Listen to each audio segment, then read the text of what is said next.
Hi, this is Joe Avati and welcome to Church Street Studios, my Sydney studio where I record my podcast, A Serious Chat with a Comedian.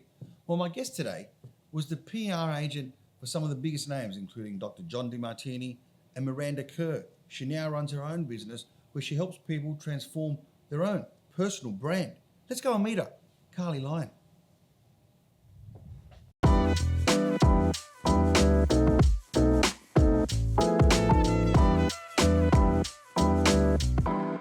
Carlii, thank you for joining me today. Carlii Lyon. Thank you. Thank you for having me. No worries. So, for those people who don't know what you do, give us in a nutshell a view of what do you do? I like to describe what I do or who I am as a former international personal publicist. Yes. Turned personal branding coach. Yes. For entrepreneurs and executives. Yeah, right. Okay. And I basically help individuals put themselves out there, present and package themselves in the way that they want to be seen. Yeah. Which for someone like you, being in the role that you've been in for so many years, you understand what it means to create a persona and to brand yourself. Yeah. But for the vast majority of people, this is a really new concept for them. Right. Do you get people who are successful already who want to better their brand, or do you also get people who just want a complete change in their life? Yeah, right. all parts and sides of the spectrum. Yeah. So someone who's really beginning out in their career and wanting to make sure that they're taking all of the right steps and putting themselves out there in the right way. And then others who have got a lot of credibility, have got a lot of experience, and they just want to enhance that or elevate that or take that to the next level. Yeah. So it's really, we all have a story, whether we're at the beginning of our story, in the middle of our story, or what would be considered at the end. Yeah. Now, so that's what you do, but let's go back to when you were little. And what were you like as a little girl? Like, back I was very shy. Yeah, right. So I was very shy. I am still introverted. Yeah. And really, I probably would have been the last person that you would ever peg as going into PR. Mm-hmm. But it was just synchronicity and a moment where someone said, I think you'd be good in PR, and I listened, basically. But as you would know, Joe, because I know, we're friends and you're very good friends with my husband, I was also a very naughty teenager, and I was kicked out of school. Yeah, well, tell us about that. Come on. So I can't imagine you being naughty. Well, what the hell? What is naughty for you? What did you do? Well, put it this way, I was expelled from school. What? I didn't know that. Yeah. So for what? For doing what? Everything. I mean, honestly, I wouldn't even want to admit half the things that I got in trouble for. Well, I want to know. We won't edit. You won't judge me. No, we won't put this part out. Yeah, sure. Yeah. But, what did you do? You name it, I did it. I was, I was naughty. Did you get caught smoking in the toilets? There was that. I had a boyfriend who called the bomb squad on our school. I wasn't going to school when I was meant to be at school. And then when I was at school, I wasn't respecting the property of the school. Now, you have to understand, I did go to a private girls' school that was run by nuns. So you would think that you would be towing the line. You would have been a lot more respectful and, not as... I should have been. This is so not like you. I know. I mean, I read that in your bio that you got kicked out of school. Yeah. Right, okay.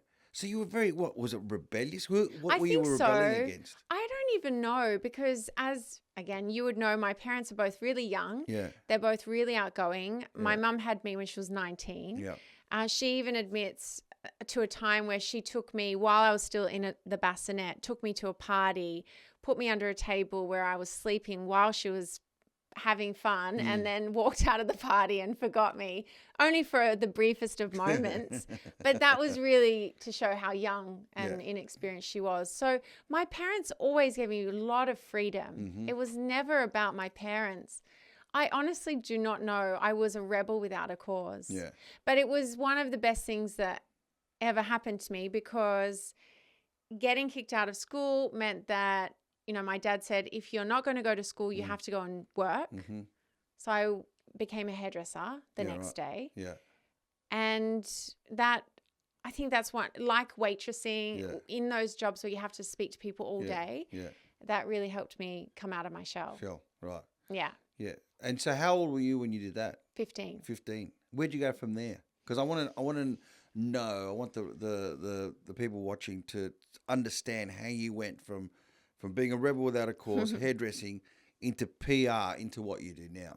So I spent a good 3 years hairdressing and living what would absolutely be considered a party lifestyle. Right. And I woke up one morning, had a cigarette for breakfast, and thought, this is not what I want my life to look like. Did you smoke? Yeah. Oh, my God. See, Carlii, you know me as the person who's at dinner parties. I don't drink. Yeah, I know. Yeah. I don't do anything. Yeah. Yeah. So I was having a cigarette for breakfast, and I just thought, I don't want this to be my life. This can't be what how I'm going to be. And so I decided to go back to school. I don't know if you in Melbourne have TAFE. Yeah, of course. Yeah. So I went to TAFE, finished my HSC, actually got really good marks, and was unsure of what I wanted to do. I then went and lived at a health retreat for 2 months.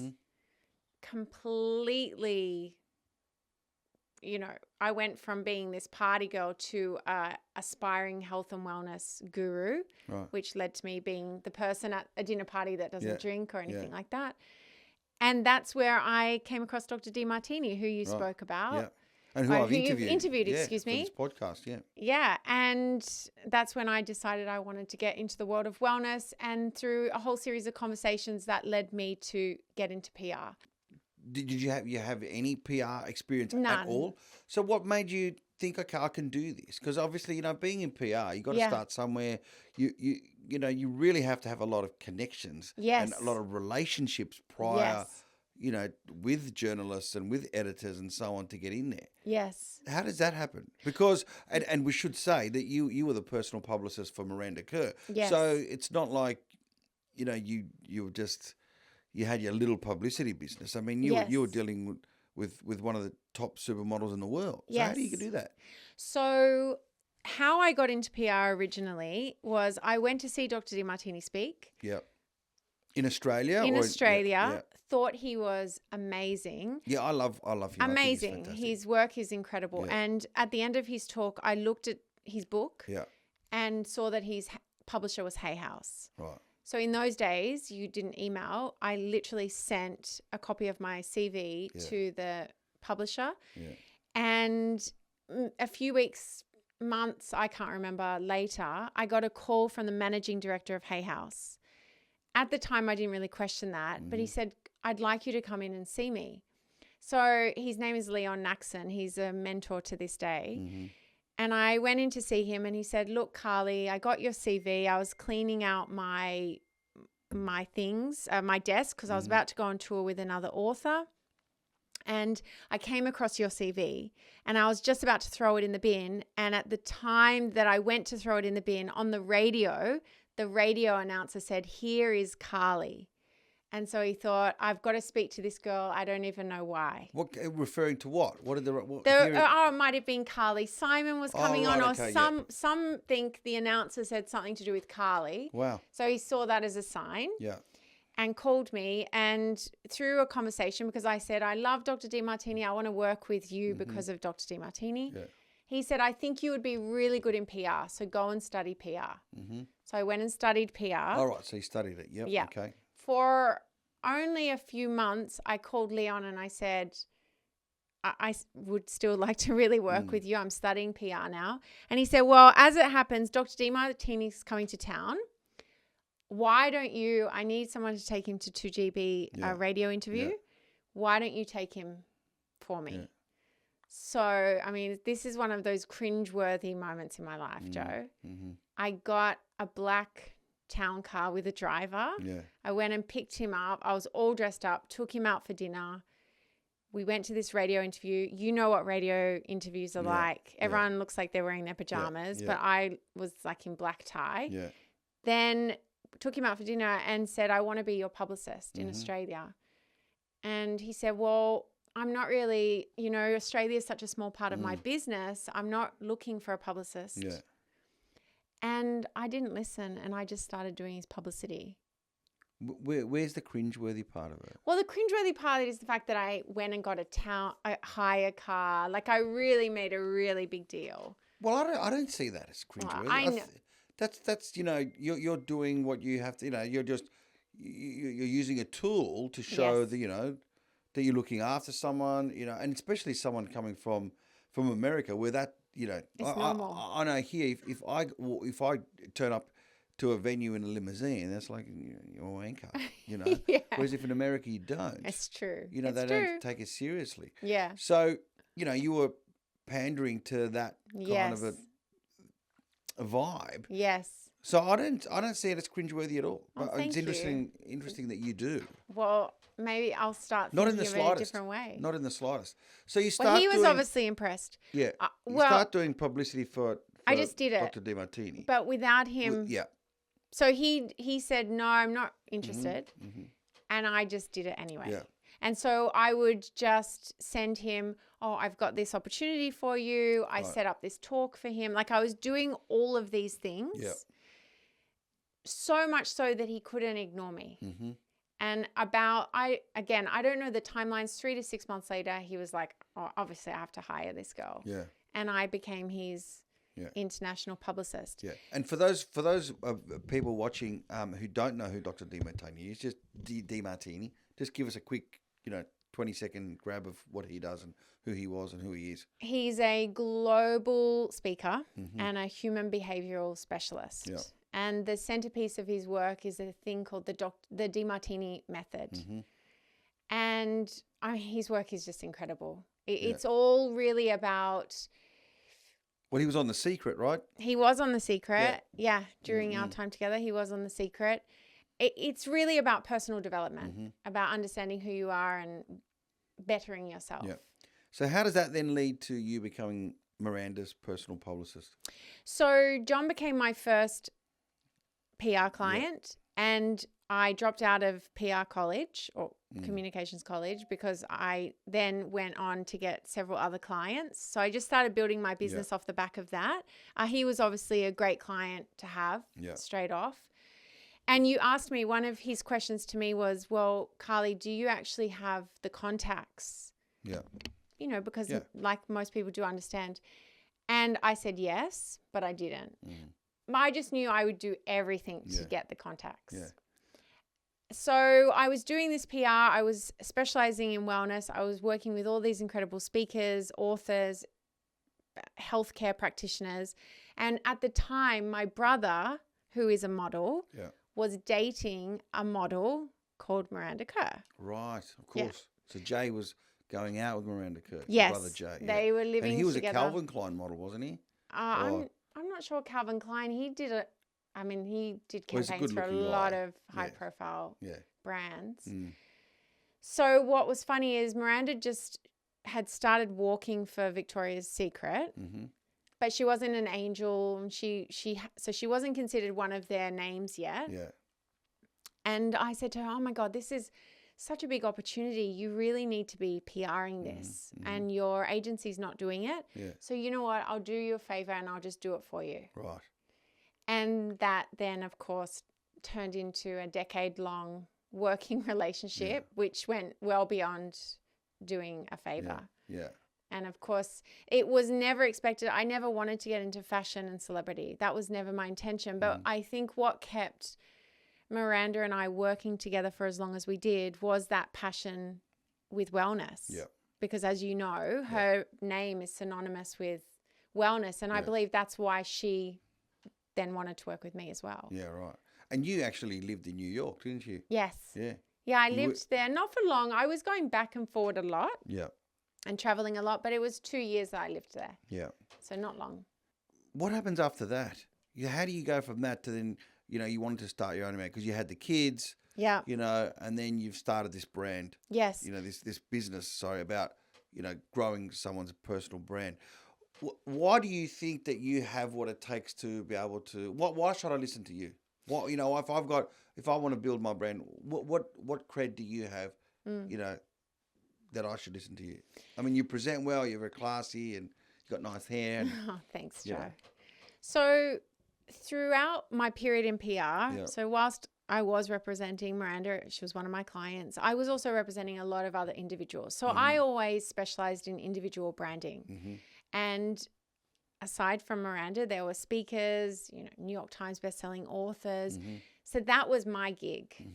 And that was what I did for clients on an international level. So in doing all of that, I gained very real and valuable insight into what does it actually take to shape, communicate, and elevate an individual's brand. So whilst there are a lot of other people out there in PR who represent brands and products, when you're talking about an individual, it's obviously a very different proposition in how they put themselves out there and how they communicate their story. Yeah. So that gave me what I believe the credibility to do what I'm doing today. But what became the impetus for me to do what I'm doing is I went on, as you said, I had children. I went on extended maternity leave. And that was actually my moment where I had to confront the fact that I didn't have a personal brand. So while I was in the role of representing the clients that I was representing, I had a lot of positional influence.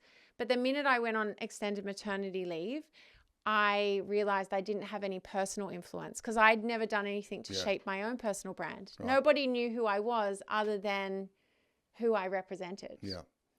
And that is a position that a lot of individuals find themselves in.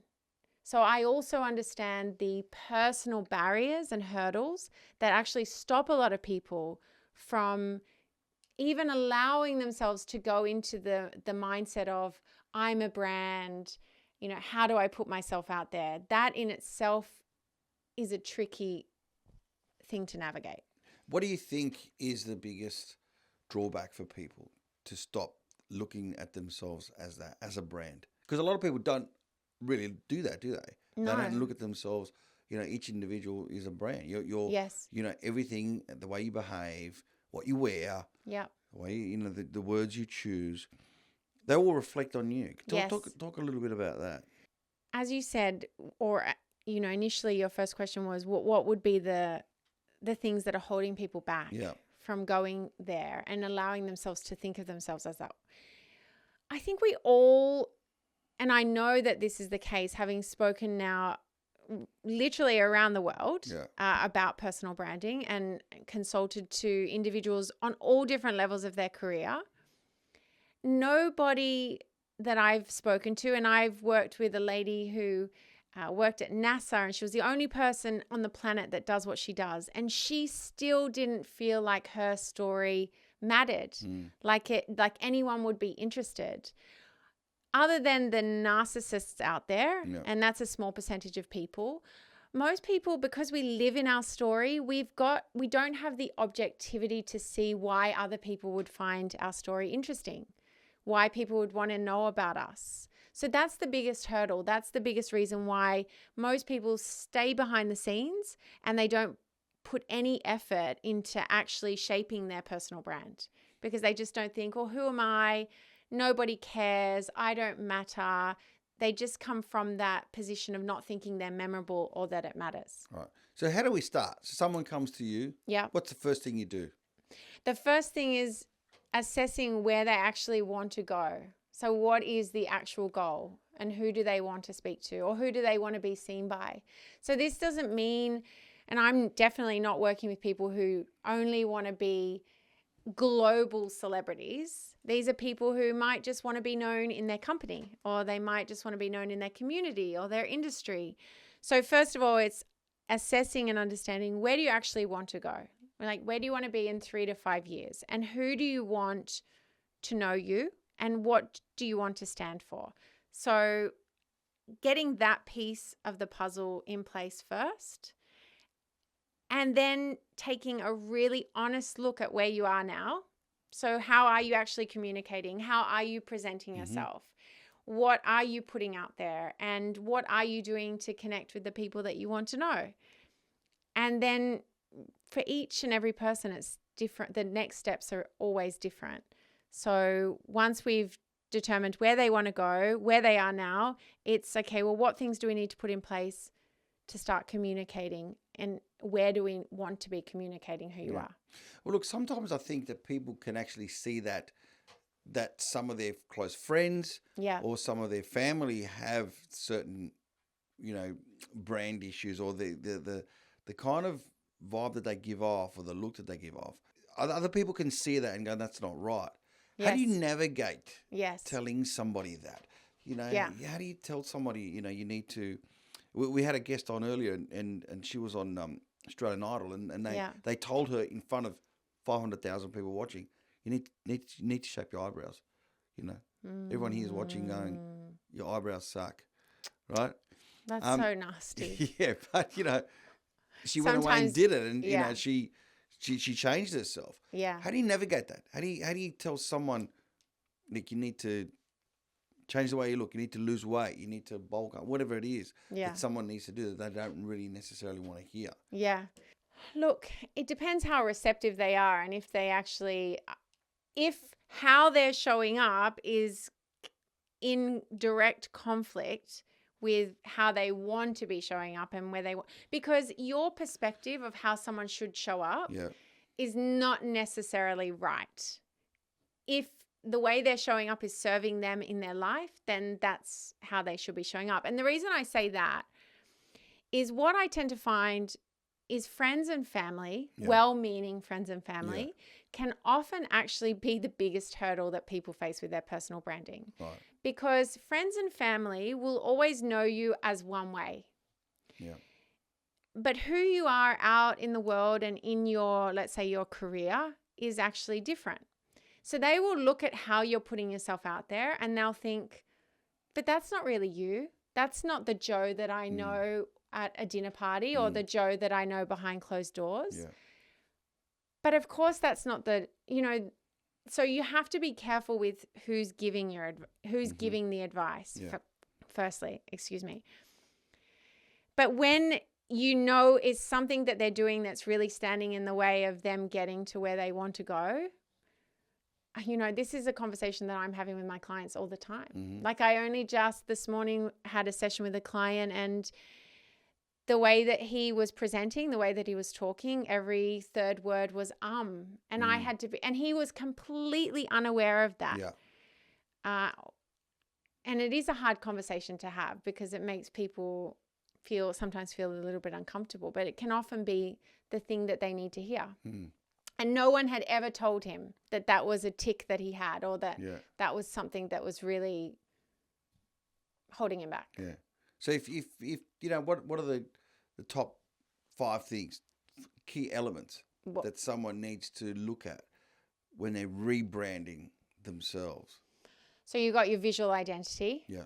And that in itself has different elements. So especially in the world that we live in, Mark Zuckerberg, in an interview with Tim Ferriss, he said there's the digital world and the physical world, but both are the real world. Right. And that's absolutely the reality of today's world. And in fact, that's really what drives my business, because if it wasn't for social media, this whole conversation around personal branding probably wouldn't be as topical. Right.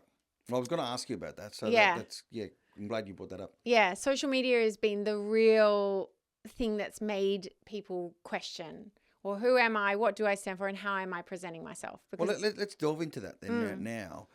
Why is that? Well, because all of a sudden we've been forced to sum ourselves up in 140 characters or less. Yeah. All of a sudden, what we put out there, we have to remain accountable to. Because I might, let's say I met you at a work event, and let's take social media out of the picture right now. I could say whatever I wanted to say about myself, or tell you all of the things I've achieved and really embellish the stories.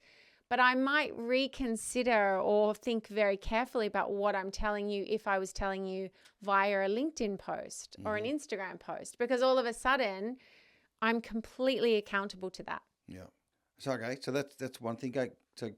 Elaborate then on the So other you've got your visual factors. identity. Yep. So visual identity is how are you showing up in the physical world, Mm-hmm. and what is your clothing, how are you presenting yourself, your hair, your makeup, how you smell.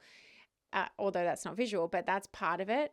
And then in terms of online, your visual identity is, what are the colors you're using, the photography that you're using. There's actually some really interesting work that's come out of UNSW.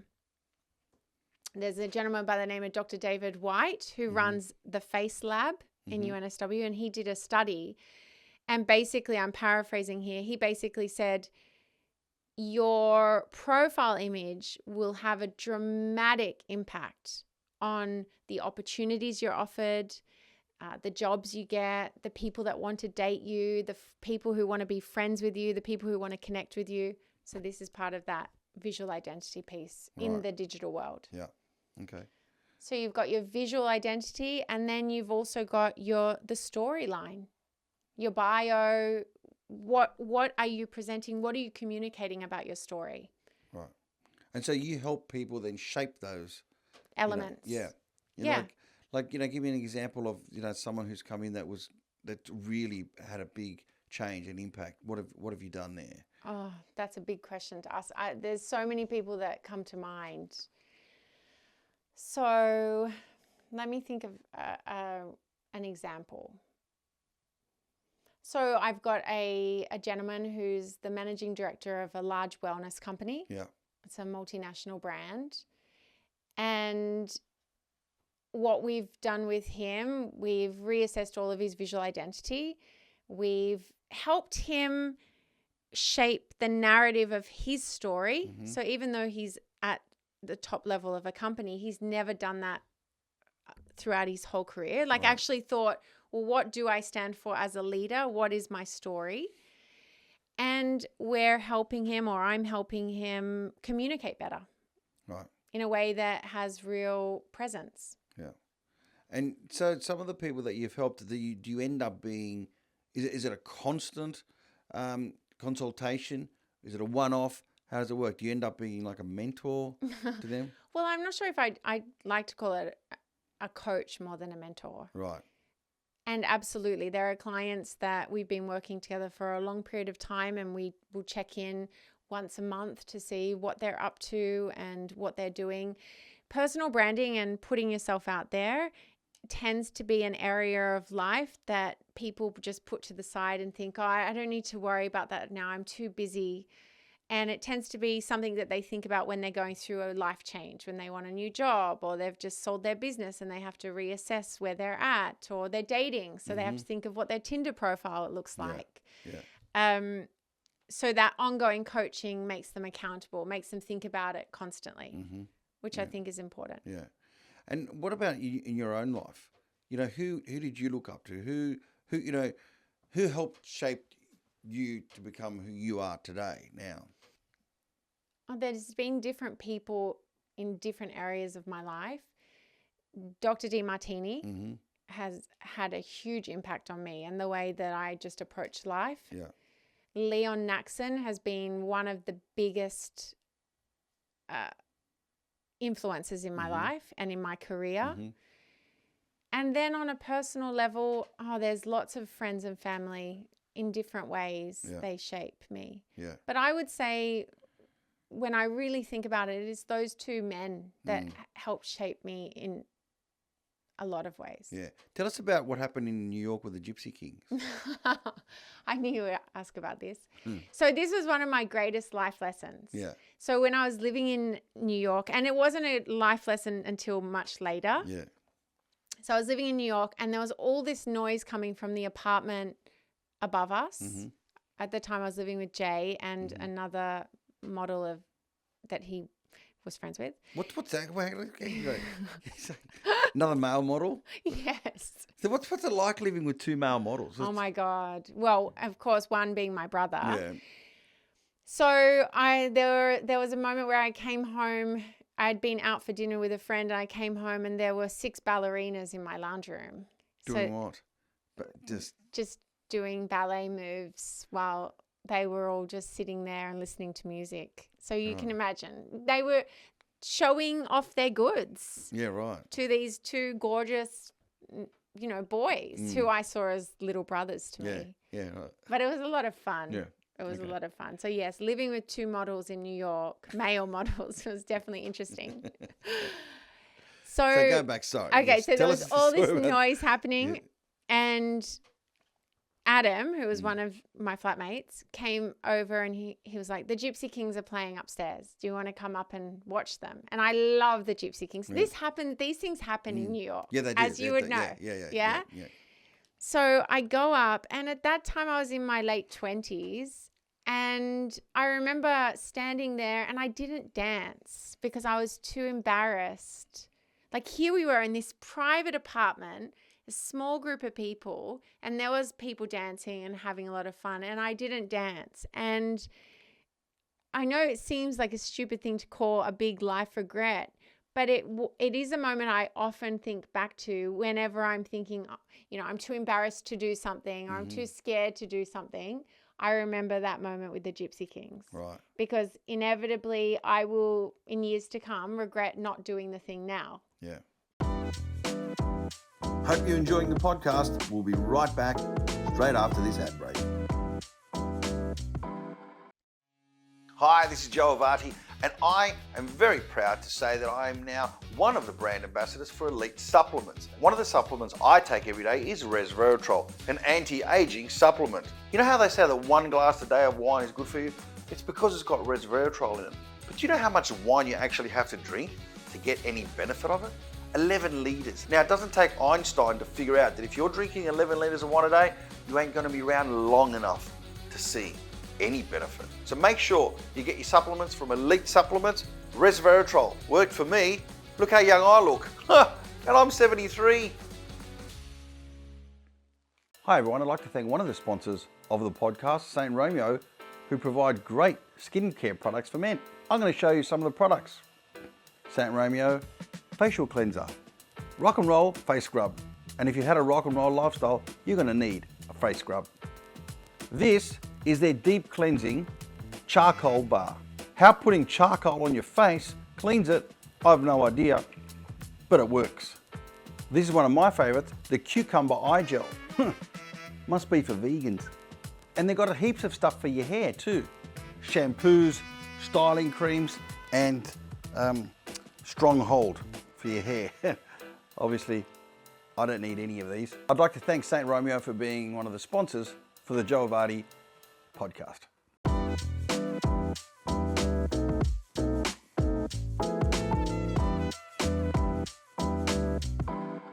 Now, I've got a note here about you personally discovering the difference between personal influence and positional influence. What's that about? So that was when I went on extended maternity leave. Right.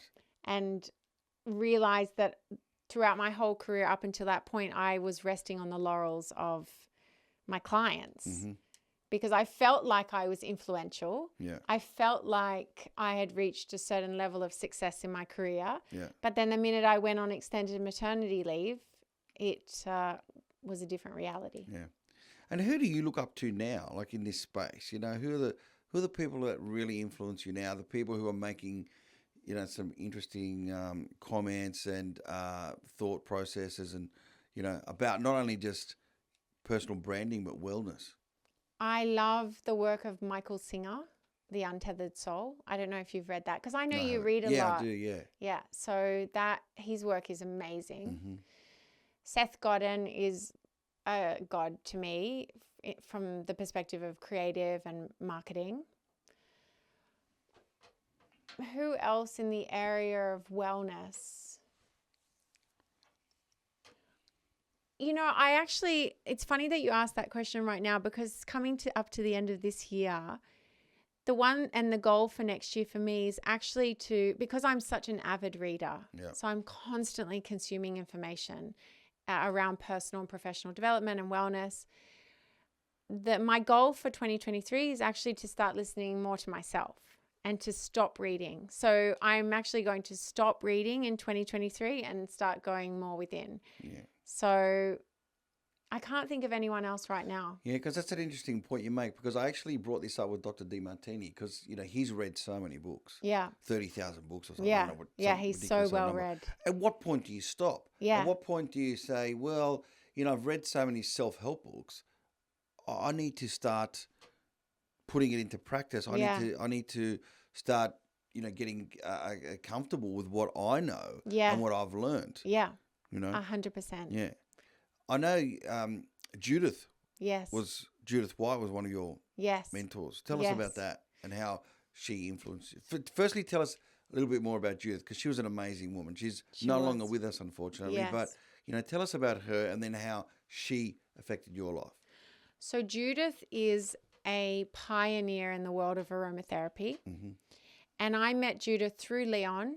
She was one of my clients. Mm-hmm. And we actually went into business together for a short period of time. But she was one of the original founders of In Essence, which still remains one of the biggest aromatherapy companies in the world.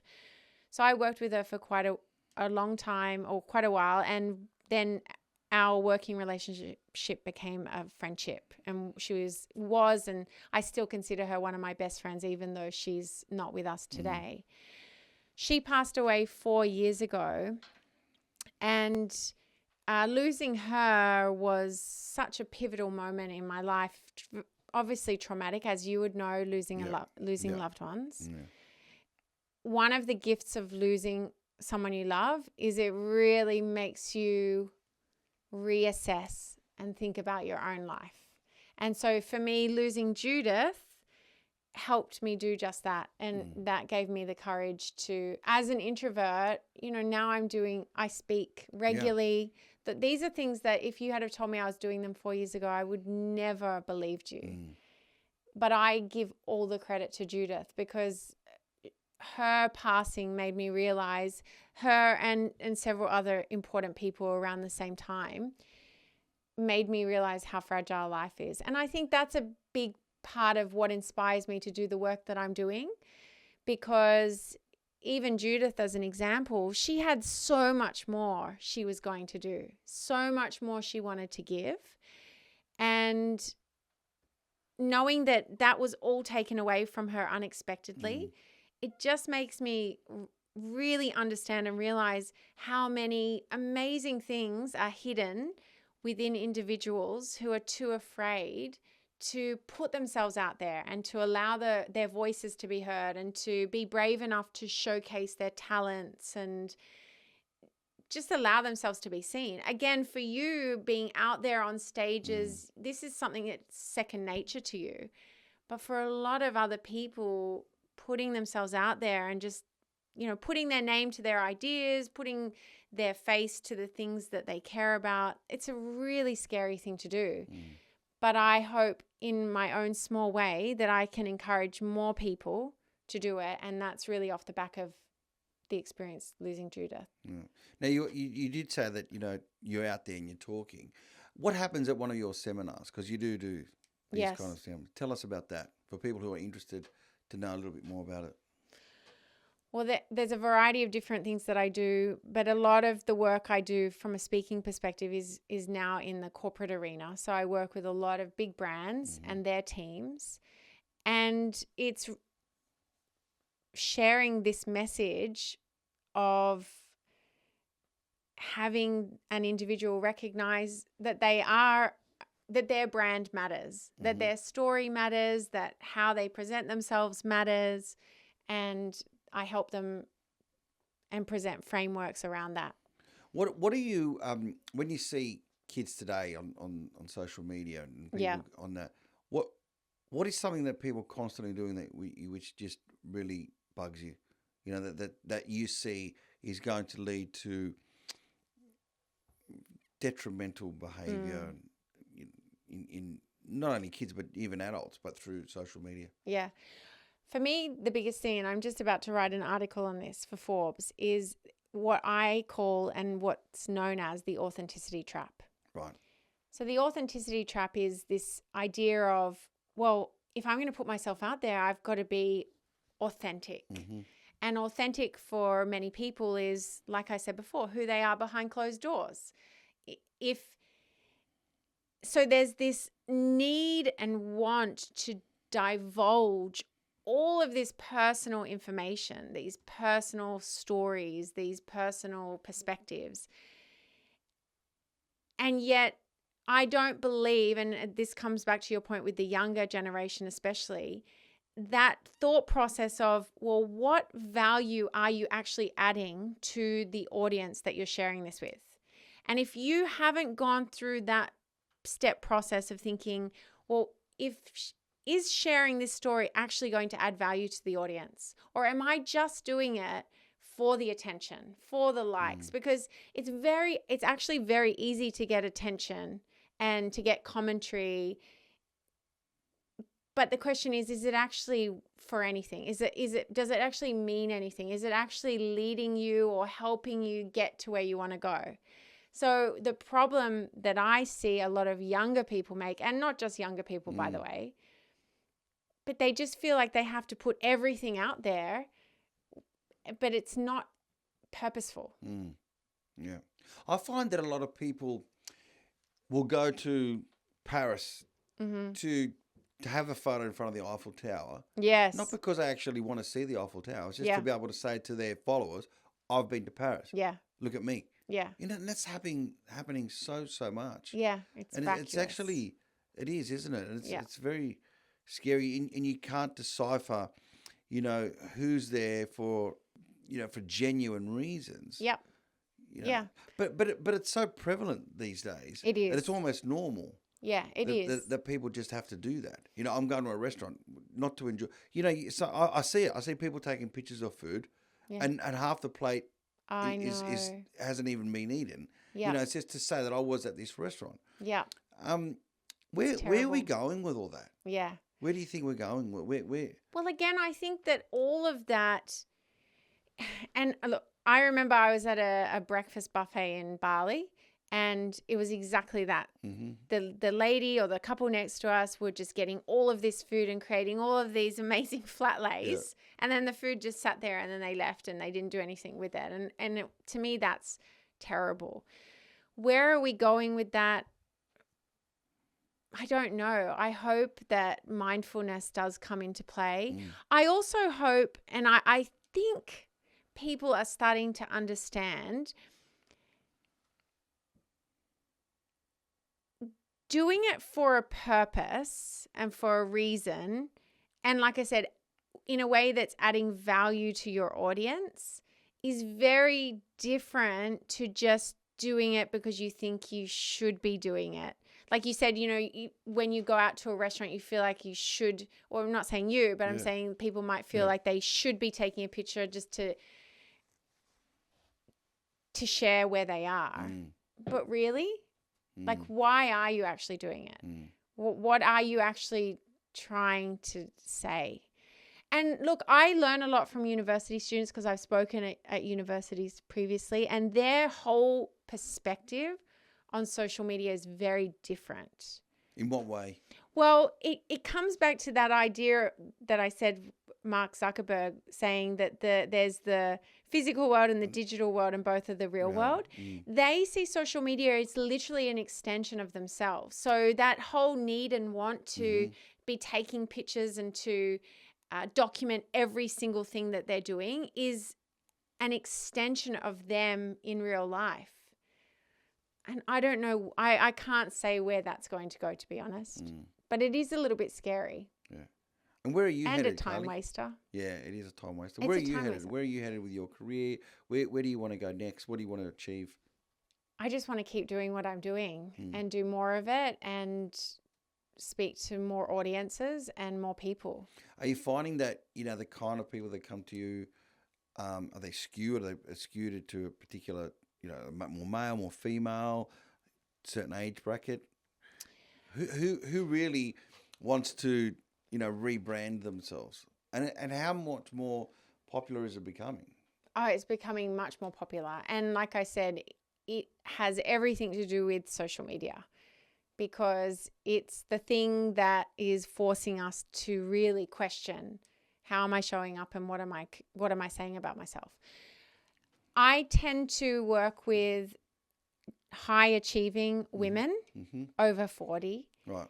and men over 40, but it tends to be that age group because we're the ones, in that age group, we're the ones who have really got to relearn this whole idea of personal branding because we never had to consider it previously, unless you were like someone like yourself, where you were and are a public figure and you have to consider all of these things constantly. Yeah. Whereas for most people, that's not the case. But why, when a lot of these people who you say are successful already in their own right, you'd think that, you know, having the characteristics to have achieved that, that they would have the nous to sort of look at themselves and say, right, you know, I need to change this about myself. Or, you know, they're out there, they're seeing people, they're seeing what's trending, they're seeing other people who are successful and what they're doing. Yeah. So why wouldn't they be able to easily adopt what they see out there? Well, what's holding them back? What's the hurdle? Well, because what we see isn't necessarily the same thing. So when I look at someone's LinkedIn profile, or when I look at somebody's or an article in the paper or somebody's bio, I am looking at it through the lens of personal branding. How are they doing it? Why are they doing what they're doing? What words are they? But when somebody, you're talking about my clients, when they're looking at someone out in the marketplace doing it great, they just know that they're doing it great, but they're not necessarily breaking it down and thinking, well, what are they doing and how are they actually doing it? So working with someone like myself, I'm there to help them look at it through my eyes and through the lens of personal branding. It's just a completely different mindset. And it takes time to get into that mindset. So, but when you're looking at somebody, and you know, how much of a transformation do they have to make? Now, I'll give you an example. There was someone, I'm not going to mention this person's name because some people might think it's fat shaming, right? It's not fat shaming. Okay, there was one particular person a few years ago who wanted to be Prime Minister. Okay? He was way overweight. Okay. And somebody that I can't recall who made a comment, and they said, well, you know, why would I vote for this guy? He doesn't look like he can look after himself. Why should I, you know, give him my vote? I don't think he's going to look after our country. You know, the guy might have been, you know, had all the credentials to be able to be the next Prime Minister. Without a doubt. And knowing who this person is, you know, I'm sure that he would have. But he didn't present well. And it just really affected, you know, like, you know, well, there's one person I knew who wouldn't vote for him just because of the way he'd looked. You know? Oh, of course. But this is, I mean, there's research and studies that have been done around this and how much of an impact these factors have in the people we vote for, the people we hire, the people, how much we pay them. Like, there is a lot of research and studies that go into this idea of how our appearances, how we present, you know, the energy that we project in when we're presenting and how we're showing up, it can have a huge influence. And a lot of those things are habitual. And we haven't had somebody objective, so not friends and family and not necessarily someone you're competing with at work, but someone who is entirely objective to come in and say, okay, what's your intentions? Where do you want to go? And let's have a look at where you are now and really assess it on all of those levels. But it does make a huge impact. But don't you think that, you know, today you're not allowed to say anything about anybody? Okay. Yes. So everyone just sort of says, I'm just going to do whatever I want, you know. And you can see it. I mean, there are some parts of Australia, I mean, some parts of Melbourne that look like everybody has gone to the salvos and shopped from the salvo. They've just gone in there, raided. Everyone looks like they belong from 1952, right, with the way they're dressed. There's a certain element, like, so what I noticed, you know, in Melbourne is there are certain communities that just don't care. They don't care the way they would look because they're not being judged or because they're in a community where judging just doesn't happen. But in reality, it does happen. It does happen. Of course it happens. You know, so where are we going with that? Well, again, Because you that can't say might certain serve things to certain them. people. No, because it might serve them to look that way. That might be the audience that they're wanting to communicate with. That might be the community that they're wanting to connect with, in which case they're doing all of the right things. And this is where personal branding, there's no right or wrong. There is just what it is. It's only wrong if it's not actually helping you get to where you want to go and to be the person you want to be. That's the only time that it's wrong. So for you and I, looking at those people who look like they've just come out of bed, that might actually really work for them in their life. If it does, great. But if they find that they're not getting the jobs that they want to get, they're not connecting with the people they want to connect with, then that's where they have to have a hard conversation, and they have to take responsibility for that. Yeah, but what about the people that say, well, I'm just going to be me. You shouldn't be judging me. Yes. So this comes back to this idea of the authenticity trap. And the other part of it is there's a great book by a lady by the name of Dr. Rebecca Newton, and her book's called Authentic Gravitas. And she says in it, be authentic to the intention and the impact that you want to make. So what that means is if how you're showing up naturally and habitually is not actually allowing you to fulfill the intention and the impact that you want to have to the audience and to the life that you want to lead, then you need to change. It's not serving you. That's the authenticity trap. I'm just being myself. That's just who I am. Okay, that's great. But if it's not serving you, then it's not great. It's not working for you, and you need to reassess and readjust, because what's important is that you're authentic to the intention and the impact that you want to have. And I love that, because we can get so caught in who we think we are, but we only have to go through life change, moments like losing a loved one or suddenly having children, like these awakening moments where we reassess. And these things tend to change us. And then who are you now? Like you can't, do you see what I'm saying? We change, life changes us, but we can also change ourselves. Yeah. Now you are an avid reader. You're going to take next year off reading. I think I am going to take. I say that, but then I've got a Booktopia order that's. All right. Yeah. Instead of shoes now, it's books, Joe. All right. Okay. And you've got a lot of shoes. I do have, not as many as you, though. Not as many as me. No. Calm down. No, yeah. Calm down.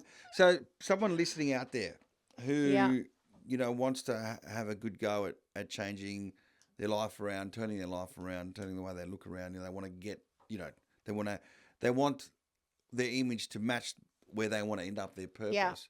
Yeah. What are some of the great books that really affected you and made you change that you can suggest? So, I mean, naturally, I'm going to plug my own ebook. Of course, yeah. And I do that because that is a culmination of all of the things that I've read, and there's a whole bunch of exercises because this work isn't theoretical. You actually, it's experiential. So you actually have to do the work. So if that's available on my website, and it's a free resource, and I really encourage people to go and download that. Yeah. And then other books that I've absolutely walked away with a lot is The Authentic Gravitas. The Charisma Myth by Olivia Fox Caban. And I will send you the links to all of these so you can share. I'm going to have to come back to you, Joe. Okay. There's been, honestly, this is the problem when people ask me what book. Yeah. Because why is that a problem? Because I actually have way too many. Right. And I've read too many things. So I don't know.